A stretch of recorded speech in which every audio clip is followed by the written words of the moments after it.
ಜಲಜ್ಯೇಷ್ಠನಿಭಾಕಾರಂ ಜಗದೀಶಪರಾಶ್ರಯಂ ಜಗತೀತಲವಿಖ್ಯಾತಂ ಜಗನ್ನಾಥಗುರುಂ ಭಜೆ.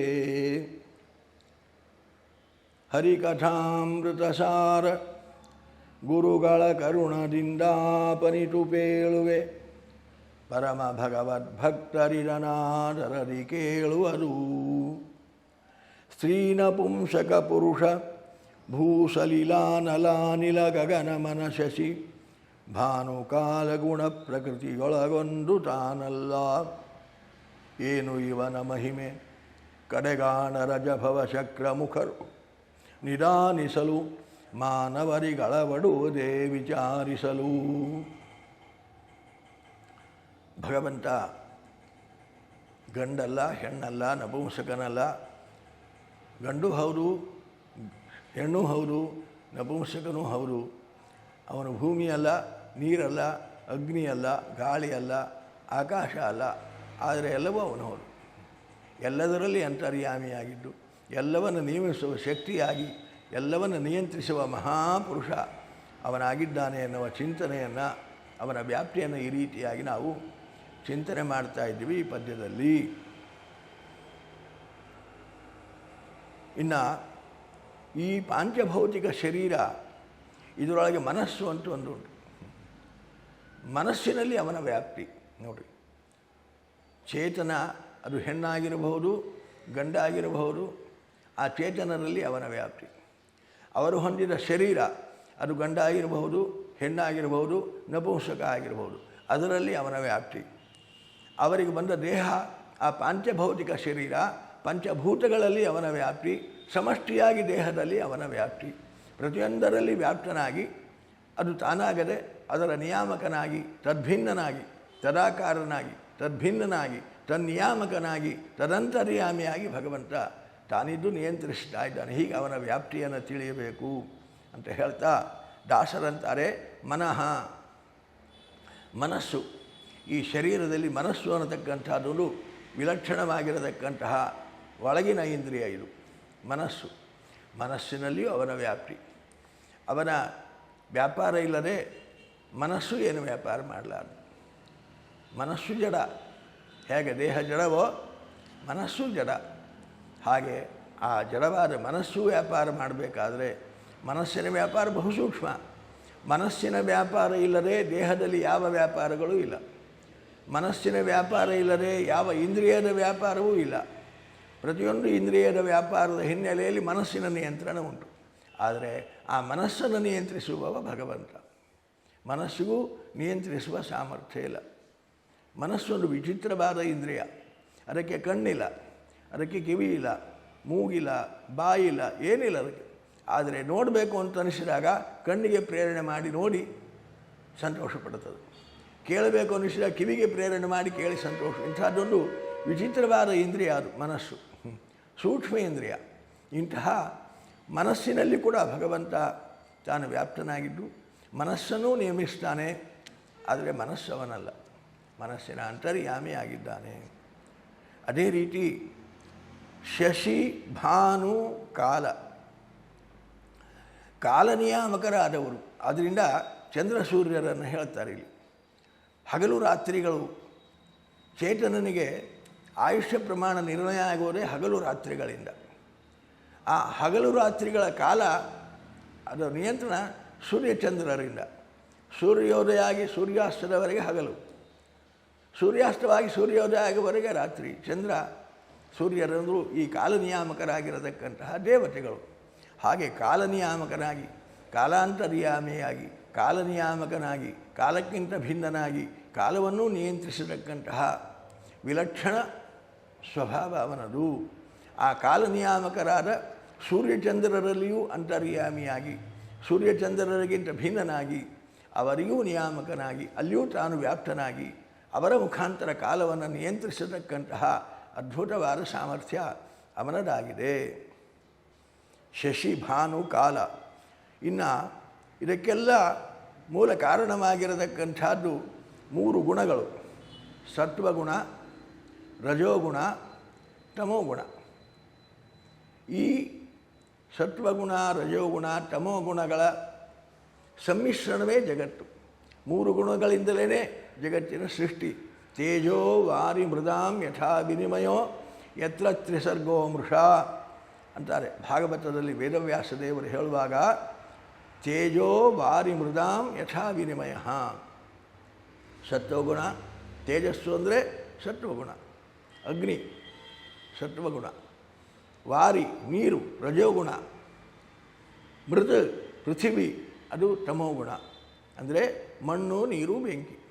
ಇಡೀ ಜಗತ್ತಿನ ಸೃಷ್ಟಿ ಇದೇ 3 ಪದಾರ್ಥಗಳಿಂದ, ಬೇರೆ ಪದಾರ್ಥ ಇಲ್ಲ. ಯಾವ್ಯಾವ ಪದಾರ್ಥವನ್ನು ಯಾವ್ಯಾವ ರೇಷಿಯೋದಲ್ಲಿ ಹೇಗೆ ಕಲಿಸಿದರೆ ಏನು ಪದಾರ್ಥ ನಿರ್ಮಾಣ ಆಗ್ತದೆ ಆ ರಹಸ್ಯ ಯಾರಿಗೂ ಗೊತ್ತಿಲ್ಲ. ಭಗವಂತ ಮಾತ್ರ ತಾನದನ್ನು ಆ ರೀತಿಯಾಗಿ ಸಂಯೋಜನೆ ಮಾಡ್ತಾ ಇಡೀ ಪ್ರಪಂಚವನ್ನು ಸೃಷ್ಟಿ ಮಾಡಿದ. 3 ಪದಾರ್ಥ ಇಡೀ ಬ್ರಹ್ಮಾಂಡದ ನಿರ್ಮಾಣಕ್ಕೆ ಕಾರಣವಾಗಿರತಕ್ಕಂತಹ ಮೂಲ ಪದಾರ್ಥಗಳು 3. ಒಂದು ಮಣ್ಣು, ನೀರು, ಬೆಂಕಿ, ಸತ್ವಗುಣ, ರಜೋಗುಣ, ತಮೋಗುಣ. ಅವು 3.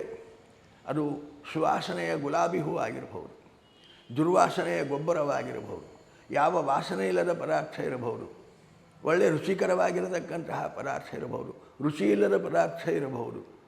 ಯಾವುದೇ ಪದಾರ್ಥ ಇದ್ದರೂ ಕೂಡ ಆ ಪದಾರ್ಥದ ಸೃಷ್ಟಿ ಹಿನ್ನೆಲೆಯಲ್ಲಿ ಕಾಣತಕ್ಕಂಥದ್ದು ಗುಣ. ಈ 3 ಗುಣಗಳೇ ಸತ್ವಗುಣ, ರಜೋಗುಣ, ತಮೋಗುಣ. ಈ ಗುಣಗಳಲ್ಲಿಯೂ ತಾನು ಅಂತರ್ಯಾಮಿಯಾಗಿ ಗುಣನಿಯಾಮಕನಾಗಿ ಗುಣಗಳ ಪ್ರವರ್ತನೆಯನ್ನು ತಾನೇ ಮಾಡಿಸ್ತಾ ಗುಣಗಳಿಂದ ಆಗಬೇಕಾದ ವಿಕಾರವನ್ನು ತಾನು ಹೊಂದದೆ ವ್ಯಾಪ್ತನಾಗಿದ್ದಾನೆ ಭಗವಂತ. ಶಶಿ ಭಾನು ಕಾಲ ಗುಣ, ಇಂತಹ ತ್ರಿಗುಣಾತ್ಮಕವಾಗಿರತಕ್ಕಂತಹ ಈ ಪ್ರಪಂಚದಲ್ಲಿ ಗುಣಗಳಿಂದ ನಿರ್ಮಿತವಾದ ಈ ಪದಾರ್ಥಗಳಲ್ಲಿ, ಗುಣಗಳಿಂದ ನಿರ್ಮಿತವಾದ ಈ ಕಾಲದಲ್ಲಿ, ಕಾಲನಿಯಾಮಕರಾದ ಸೂರ್ಯಚಂದ್ರರಲ್ಲಿ, ವಿಕಾರವಾಗಿ ಬಂದಿರತಕ್ಕಂತಹ ಪಂಚಭೂತಗಳಲ್ಲಿ, ಪಂಚಭೂತಗಳಿಂದ ನಿರ್ಮಿತವಾದ ಈ ಶರೀರದಲ್ಲಿ ಇರುವ ಚೇತನರಲ್ಲಿ, ಆ ಚೇತನರು ಗಂಡಿರಬಹುದು ಹೆಣ್ಣಿರಬಹುದು, ಆ ಚೇತನರಲ್ಲಿ ಹೀಗೆ ಸರ್ವತ್ರದಲ್ಲಿ ವ್ಯಾಪ್ತನಾಗಿದ್ದಾನೆ. ಅವನ ವ್ಯಾಪ್ತಿಯ ಚಿಂತನೆ ಕೊಡುವ ರೀತಿ ಬಲು ವಿಚಿತ್ರವಾಗಿರತಕ್ಕಂತಹ ರೀತಿ ಅವರು ಕೊಡೋದು. ಈ ತ್ರಿಗುಣಾತ್ಮಕವಾದದ್ದು ಪ್ರಕೃತಿಯಲ್ಲೂ ಕೂಡ ಅದು ಜಡಾತ್ಮಕವಾಗಿರತಕ್ಕಂಥದ್ದು. ಆ ಪ್ರಕೃತಿಯು ಭಗವಂತನಲ್ಲ. ಪ್ರಕೃತಿಯೂ ನಿಯಾಮಕನಾಗಿ, ಪ್ರಾಕೃತಿಕವಾದ ಈ ಗುಣಗಳಿಗೂ ನಿಯಾಮಕನಾಗಿ, ಪ್ರಕೃತಿಯಿಂದ ಈ 3 ಗುಣಗಳನ್ನು ತೆಗೆದು ಆ 3 ಗುಣಗಳಿಂದ ಈ ಜಗತ್ತನ್ನು ಭಗವಂತ ತಾನು ಸೃಷ್ಟಿ ಮಾಡ್ತಾನೆ. ಆದ್ದರಿಂದ ಮೂಲ ಪ್ರಕೃತಿ, ಆ ಮೂಲ ಪ್ರಕೃತಿಯಿಂದ ಬಂದ 3 ಗುಣಗಳು, ಆ 3 ಗುಣಗಳಿಂದ ಸೃಷ್ಟವಾದ ಜಗತ್ತು, ಈ ಜಗತ್ತನ್ನು ನಿಯಂತ್ರಿಸುವ ಕಾಲನಿಯಾಮಕರಾದ ಸೂರ್ಯಚಂದ್ರರು, ಈ ಪ್ರಪಂಚದಲ್ಲಿ ಇರತಕ್ಕಂತಹ ಪಂಚಮಹಾಭೂತಗಳು, ಪಂಚಭೂತಗಳಿಂದ ನಿರ್ಮಿತವಾದ ಶರೀರ, ಈ ಶರೀರದಲ್ಲಿರುವ ಚೇತನ, ಹೀಗೆ ಪ್ರತಿಯೊಂದರಲ್ಲಿಯೂ ತಾನು ವ್ಯಾಪ್ತನಾಗಿ ಅಂತರ್ಯಾಮಿಯಾಗಿ ತದ್ಭಿನ್ನನಾಗಿ ತನ್ನಿಯಾಮಕನಾಗಿ ತಾನು ವ್ಯಾಪಾರಗಳನ್ನು ಮಾಡಿಸ್ತಾನೆ. ಇದರೊಳಗೆ ಒಂದು ತಾನಲ್ಲ ಅಂದರೆ ಇದು ಯಾವುದು ಅವನಲ್ಲ, ಅವನಿಂದ ಇದು ನಿಯಂತ್ರಿತವಾಗಿದೆ, ಅವನಿಂದ ಇದು ವ್ಯಾಪ್ತವಾಗಿರತಕ್ಕಂಥದ್ದಾಗಿದೆ, ಅವನಿಂದ ಇದು ಭಿನ್ನವಾಗಿರತಕ್ಕಂಥದ್ದಾಗಿದೆ. ಅವನ ಬಿಟ್ಟು ಇದಕ್ಕೆ ಇರುವು ಇಲ್ಲ ಅಷ್ಟೇ. ಅವನಲ್ಲ ಅಂದರೆ ಅವನಿಲ್ಲದೆ ಈ ಪ್ರಪಂಚಕ್ಕೆ ಇರುವಿಕೆಯೇ ಇಲ್ಲ. ಇದು ಇದೆ ಅಂದರೆ ಅವನ ನಿಯಾಮಕತ್ವದಲ್ಲಿ ಇದೆ. ಅವನು ನಿಯಾಮಕನಾಗಿ ಒಳಗೆ ತಾನಿದ್ದು ಅದಕ್ಕೆ ತಾನು ಇರುವಿಕೆಯನ್ನು ಕೊಟ್ಟಿದ್ದಾನೆ. ಪ್ರತಿಯೊಂದು ಪದಾರ್ಥ ಅದು ಇದು ಅಂತಲ್ಲ, ಜಗತ್ತಿನಲ್ಲಿ ಯಾವುದೇ ಪದಾರ್ಥ ನಮಗೆ ಇದೆ ಅಂತ ಅನುಭವಕ್ಕೆ ಬಂದರೆ ಆ ಪದಾರ್ಥದ ಒಳಗೆ ಭಗವಂತ ತದಾಕಾರನಾಗಿ, ತದ್ಭಿನ್ನನಾಗಿ, ತತ್ಶಬ್ದವಾಚ್ಯನಾಗಿ, ತನ್ನಿಯಾಮಕನಾಗಿ, ತದ್ರೂಪ ಗುಣಗಳನ್ನು ಪ್ರಕಟ ಮಾಡ್ತಾ ಒಳಗಿದ್ದಾನೆ ಅಂತ ಅರ್ಥ. ಹೀಗೆ ಭಗವಂತನ ವ್ಯಾಪ್ತಿಯನ್ನು ಸರ್ವತ್ರದಲ್ಲಿ ಚಿಂತನೆ ಮಾಡಬೇಕು. ಇಷ್ಟಕ್ಕಿಂತ ಬೇರೆ ಯಾವುದು ನಮಗೆ ಕಾಣಲ್ಲ ಜಗತ್ತಿನಲ್ಲಿ. ಪ್ರಕೃತಿ, 3 ಗುಣಗಳು, ಕಾಲನಿಯಾಮಕ ದೇವತೆಗಳು, ಪಂಚಮಹಾಭೂತಗಳು, ಚೇತನ, ಇಷ್ಟು ಬಿಟ್ಟರೆ ಬೇರೆ ಏನುಂಟು ಪ್ರಪಂಚ? ಕಾರಣ ಇದೆಲ್ಲದರಲ್ಲಿಯೂ ಭಗವಂತ ವ್ಯಾಪ್ತನಾಗಿ ಎಲ್ಲವನ್ನೂ ನಿಯಂತ್ರಿಸ್ತಾ ಇದ್ದಾನೆ.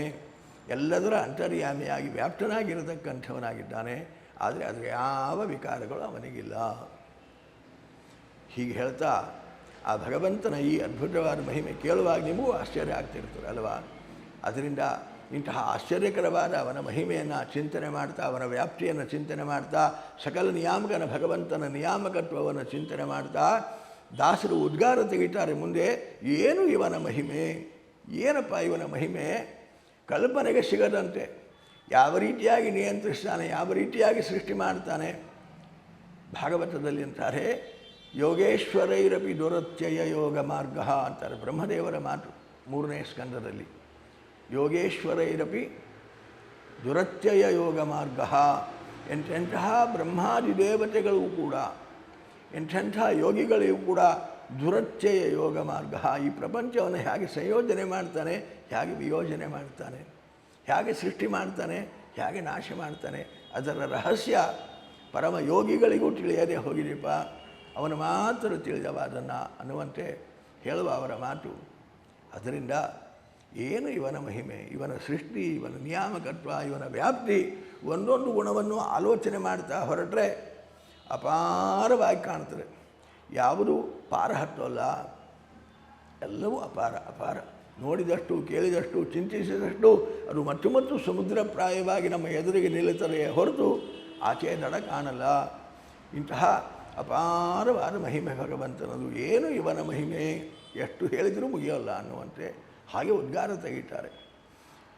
ಹೀಗಂತ ಅವರಂತಾರೆ, ಇವರು ಅಗಾಧ ಅಪಾರ ಅಂತ ನನಗನ್ನಿಸೋರಲ್ಲ, ಕಡೆಗಾಣರು ಅಜಭವಾದಿ ಶಕ್ರಮುಖರು. ಇದು ಅಜ ಬ್ರಹ್ಮದೇವರು, ಭವ ರುದ್ರದೇವರು, ಶಕ್ರ ಇಂದ್ರದೇವರು, ಇವೇ ಮೊದಲಾಗಿರತಕ್ಕಂತಹ ಬಹಳ ಎತ್ತರ ಸಾಧನೆಯಲ್ಲಿ ಎತ್ತರಕ್ಕೇರಿದ ಮಹಾಮಹಾ ಅಪರೋಕ್ಷ ಜ್ಞಾನಿಗಳು ಭಗವಂತನ ಅಪಾರವಾದ ಮಹಿಮೆಯನ್ನು ಅನುಭವಿಸಿ ಭಗವಂತನನ್ನು ಅಪರೋಕ್ಷೀಕರಿಸಿಕೊಂಡಿರತಕ್ಕಂತಹ ಮಹಾಜ್ಞಾನಿಗಳು ಎತ್ತರದಲ್ಲಿ ಇರತಕ್ಕಂಥವರು. ಇಂಥವರು ಕೂಡ ಕಡೆಗಾಣರು. ಅವರಿಗೆ ಇದರ ಕಡೆ ಕಾಣಿಸ್ತಾ ಇಲ್ಲ, ಅವರೇ ಅಪಾರ ಅಂತಾರೆ. ತಿಳಿದಷ್ಟು ಉಂಟಲ್ಲಪ್ಪ, ಪೂರ್ಣವಾಗಿ ತಿಳಿಲಿಕ್ಕಾಗ್ತಾ ಇಲ್ಲ ಅಂತ ಅವರೇ ಒದ್ದಾಡುತ್ತಾ ಇದ್ದಾರೆ. ಹೀಗೆ ಬ್ರಹ್ಮ ರುದ್ರ ಇಂದ್ರಾದಿ ದೇವತೆಗಳೇ ಅದನ್ನು ಕಡೆಗಾಣದೆ, ಅದನ್ನು ಪೂರ್ಣವಾಗಿ ತಿಳಿಯಲಿಕ್ಕಾಗದೆ ಇರುವಾಗ ಮಾನವರಿಗೆ ಅಳಗಡುವರೇ ವಿಚಾರಿಸಲು. ಮನುಷ್ಯರಿಗೆ ನಿಧಾನಿಸಿ ಸುಮ್ಮನೆ ಕೂಟ ಆಲೋಚನೆ ಮಾಡಿದರೆ, ಟೆನ್ಷನ್ನಲ್ಲಿ ಆಲೋಚನೆ ಮಾಡಿದರೆ ಅರ್ಥ. ನಿಧಾನಿಸಲು ಅಂತಾರೆ. ಕುಳಿತು ಆಲೋಚನೆ, ಶಾಂತ ಮನಸ್ಕರಾಗಿ ಭಗವಂತನ ಈ ವಿಚಾರವನ್ನು ಆಲೋಚನೆ ಮಾಡ್ತಾ ಹೊರಟ್ರೆ ಬ್ರಹ್ಮಾದಿಗಳಿಗೆ ನಿಲಕರ ಅವನ ಮಹಿಮೆ ಮಾನವರಿಗೆ ಅಳವಡುವುದೇ. ಮಾನವರಿಗೆ ಎಟಕಲಿಕ್ಕೆ ಸಾಧ್ಯವೋ? ಸಾಮಾನ್ಯ ಹುಲು ಮಾನವರು ನಮ್ಮಂಥವರು ಏನವನನ್ನು ತಿಳಿದೆವು, ಎಷ್ಟು ತಿಳಿದೆವು, ತಿಳಿದಿಲ್ಲ ಅಂತಿಲ್ಲ, ತಿಳಿಯಬಹುದು. ಎಷ್ಟು ತಿಳಿಯಬಹುದು? ಅವನಾಗಿ ಒಳಗೆ ನಿಂತು ಎಷ್ಟು ಹೊಳಿಸಿದನೋ ಅಷ್ಟು ತಿಳಿಯಬಹುದೇ ಹೊರತು ಹೆಚ್ಚಿನದನ್ನು ತಿಳಿಯಲಾರಿವಿ. ಎಷ್ಟು ತಿಳಿದರೂ ತಿಳಿದಿದ್ದೀವೆ ಅನ್ನೋದಕ್ಕಿಂತ ತಿಳಿಯದೇ ಇದ್ದ ಭಾಗ ತುಂಬ ಉಂಟು ಅಂತ ಲಕ್ಷ್ಮೀದೇವಿ ಉದ್ಗಾರ ತೆಗಿತ.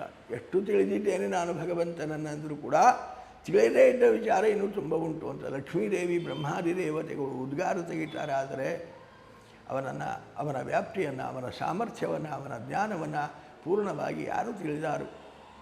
ಎಷ್ಟೋ ಅಷ್ಟು ಅವನು ಹೊಳಿಸಿದಷ್ಟು ನಮಗೆ ಹೊಳೆದಷ್ಟು, ನಮ್ಮ ಯೋಗ್ಯತೆ, ನಮ್ಮ ಪಾತ್ರ ಎಷ್ಟೋ ಅಷ್ಟು ನೀರು ತುಂಬಿಕೊಳ್ಳೋದಷ್ಟೇ ಅನ್ನುವಂತೆ ಅವನ ವ್ಯಾಪ್ತಿಯ ಚಿಂತನೆಯನ್ನು ಕೊಡ್ತಾ ಉದ್ಗಾರ ತೆಗಿತಾರೆ. ಅವನ ವ್ಯಾಪ್ತಿಯ ಚಿಂತನೆಯಲ್ಲಿ ಮಧ್ವೇಶಾರ್ಪಣಮಸ್ತು. ವಿಶ್ವ ಪ್ಲಸ್, ಜನಹಿತಕ್ಕಿದು ಜ್ಞಾನದ ಜಾಲ.